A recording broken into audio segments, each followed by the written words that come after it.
Yeah, the fantastic weather that we've had the last couple days is going to continue and even be warmer as we go throughout the week into early next week, and that means 80s, more like the end of August type weather. We're still going to deal with the morning fog with the river temperatures, that water temp still in the 60s, 70s compared to the air temp. Very typical we get that this time of year, and that'll continue for Thursday and Friday. Could even be Saturday too, mainly about that 6:30 to 8 a.m. time frame. Summer-like through Monday, that means more 80s like and dry throughout next week. In fact, it may be a couple weeks till we have a decent chance for some rain. It looks like this could be a dry stretch of weather, at least right now. Overall, everything is pushed to the east and south of the area right now.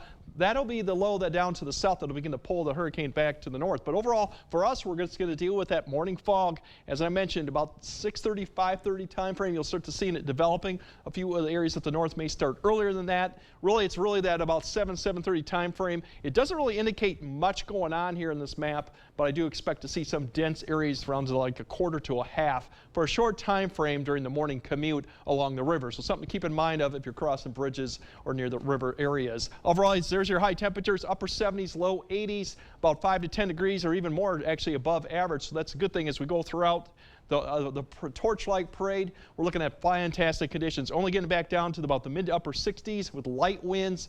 Very good, almost summer-like type conditions. Low relative humidity, so very pleasant too. And that continues for Friday. We're looking at maybe a couple degrees warmer, minus the morning fog and light winds too. So overall, a fantastic Friday too, and Friday night football and Oktoberfest for all that. All the precipitation and cloud, most of the cloud cover is going to stay to the south as what's left of the hurricane and another low begin to work its way up towards southern Indiana and Illinois. As you see it kind of wrapping around this. So we may see a few clouds, that northeast wind pick up a little bit occasionally. Otherwise, we should see clearing skies. The only problem that we might have to deal with is maybe some Saturday morning type fog once again. So something to keep in mind of, we could see that. Otherwise, you're probably asking how long is this warm conditions going to last? At least through Monday before this blue stuff, this is the colder air up to the north, cooler air really, more average type of temperatures. It'll begin to push across a little bit of a cold front coming through. Right now it looks fairly dry cold front, but it will give us a little bit of a shot more of fall-like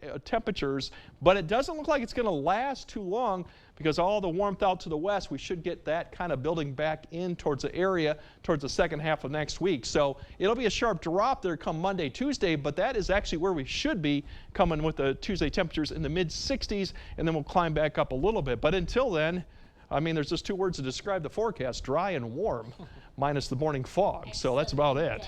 Yeah, easy to remember too. Pretty much. It's going to be a stretch of 80-degree weather. So maybe not quite as warm as last Oktoberfest, if you remember those temperatures. No, I don't. It was fairly warm, at least this Saturday. Okay. Yeah, but these are still going to be warm, but very pleasant. Very dry relative humidity too. All right, lot to like there. Yes. Thank you, Greg.